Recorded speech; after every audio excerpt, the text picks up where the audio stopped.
बिस्मिल्लाहिर्रहमानिर्रहीम। अस्सलाम वालेकुम। मोहम्मद नासिर यूसुफ हाजिर हैं एपिसोड 91 सीजन 2 अर्तुल गाजी के शॉर्ट रिव्यू के साथ। एपिसोड के स्टार्ट में इब्नुल अरबी दरवेश और गेकली के पास कबीले में आते हैं। दरवेश से पूछते हैं कि कबीले के क्या हालात हैं। वो कहते हैं कि कबीले पर एक मुसीबत खत्म होती है तो दूसरी आ जाती है। अर्तुल कई महाज पर लड़ रहे हैं, इतने में अर्तुल भी वहाँ पे आ जाते हैं।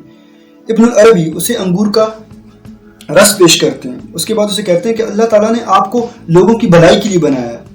बहुत से लोग आपका इंतजार कर रहे हैं, लोग आपके लिए जान बचाएंगे, लेकिन अल्लाह ताला आपको उनसे बचाएंगे और आपको कामयाब करेंगे। अर्तुल कहते हैं कि लेकिन इस बार मैं फंस चुका हूँ, मेरे भाई मेरे खिलाफ हैं। इब्न अरबी उसको कहते हैं कि हज़रत यूसुफ अलैहिस्सलाम के भाई भी उसके खिलाफ थे, उसको कुएं में फेंक दिया था, लेकिन उसने उसको माफ़ कर दिया था। तो अल्लाह ताला हमें सबको हज़रत यूसुफ अलैहिस्सलाम जैसा दिल अता फरमाए। जिस पर अर्तुल भी कहते हैं आमीन।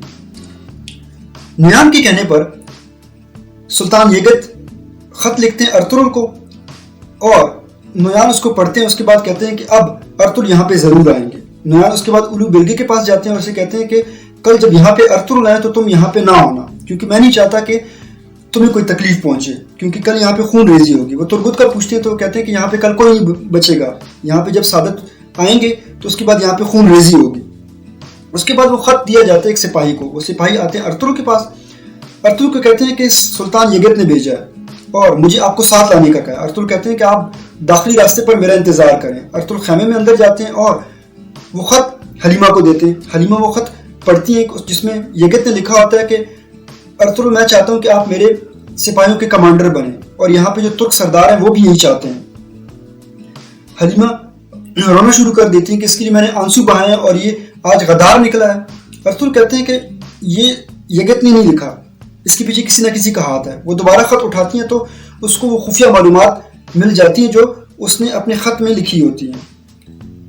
हलीमा कहती हैं कि हमें अपने बाप ने सिखाया था कि कैसे खत में खुफिया मालूमात लिखी जाती हैं।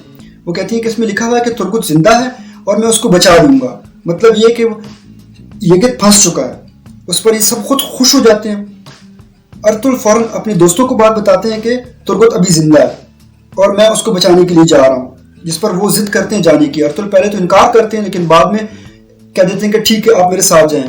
शायद अर्तुल के ज़हन में कोई प्लान हो, लेकिन उस वक्त वो जाहिर नहीं करते। गोंचागुल खाना बना रही होती है और गोपची को बांधा होता है। गोपची आराम आराम से अपने हाथ खोल रही होती है, उसके बाद अपने पाँव खोल लेती है। उसके बाद गोंचागुल पे हमला करती है। दोनों में वहां पे लड़ाई होती है। गोपची खंजर उसके सीने में घोंप देती है और गोंचागुल वहीं पे मर जाती है। वो वहां से भाग रही होती है कि नुयान उसको देख लेते हैं। नुयान उसके पीछे होते हैं। एक जगह वो घड़े में छुप जाती है। नुयान उस घड़े के ऊपर होते हैं, उसको ढूंढ रहे होते हैं। गोपची समझती है कि शायद वो घड़े में झांक रहे हैं। वो फौरन घड़े से बाहर निकलती है, उस पर हमला करती है, लेकिन वो घड़े से काफी पीछे होते हैं। इस तरह गोपची पकड़ी जाती है और नुयान उसको अपनी खुफिया जगह पर लेके आते हैं। जैसी खुफिया जगह पर लेके आते हैं तो वहां पे वो गोंचागुल की लाश देखते हैं, जिस पर नुयान गुस्से से पागल हो जाते हैं और गोपची को मारना शुरू कर देते हैं और उसको रस्से से बांध देते हैं। इतने में वहां पे बवा जाते हैं। ऑलरेडी नुयान सदमे में होते हैं।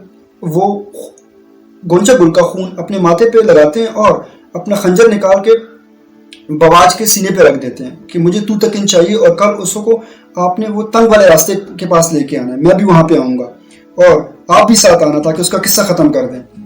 वो कहते हैं कि ठीक है। उसके बाद वो गोपची को अपने घोड़े के साथ बांध के वहां से चल देते हैं और कहते हैं कि आप दोनों का आखिरी दिन है। गुंदोगदू हैमा के पास आते हैं और कहते हैं कि अर्तुल दोबारा आग से खेल रहे हैं, लेकिन मैं उसको अकेला जाने नहीं दूंगा। हैमा कहती है कि वो अपनी किस्मत की जंग लड़ रहा है, आपको परेशान होने की जरूरत नहीं है। गुंदोगदू कहते हैं कि वो मेरे दिल का टुकड़ा है, मैं उसको ऐसे जाने नहीं दूंगा, और फौरन वहां खैमे से बाहर निकलते हैं और हैमा खाना भी उसके पीछे होती है। अर्तुल तुतकिन के पास आते हैं और उसे बताते हैं कि येगत का हमें पता चल गया है, लेकिन तुम गोपची की वजह से गुस्से में पागल ना हो जाना और किसी जाल में ना फंस जाना। कल मैं जा रहा हूं उन 3 तुर्क सरदारों को छुड़ाने के लिए। उससे अल्लाह हाफिज कहते हैं तो तुतकिन उसे कहते हैं कि भाई इस मार्के में अगर हम कामयाब हो गए तो मैं भी आपके साथ बजंतीन जाऊंगा और मेरा पूरा कबीला आपकी खिदमत करेगा। अर्तुल उसका शुक्रिया अदा करता है और वहां से निकल आते हैं। अर्तुल जैसी अपने कबीले से दाखिली रास्ते पर पहुंचते हैं तो वहां पे हलीमा अपने बच्चे के साथ होती हैं। वो बच्चे को प्यार करते हैं और वहां से बाहर निकलना शुरू करते हैं अपने घोड़े पे बैठ के। फौरन पीछे से गुंदोगदू आवाज देते हैं, लेकिन वो गुंदोगदू کو کوئی جواب نہیں دیتے اور وہیں سے نکل جاتے ہیں. گندگدو کو حامہ کہتی ہیں کہ اب ہم ارطغرل کی دعائی کر سکتے ہیں. اور اسی پر کس کا اختتام ہوتا ہے. والسلام.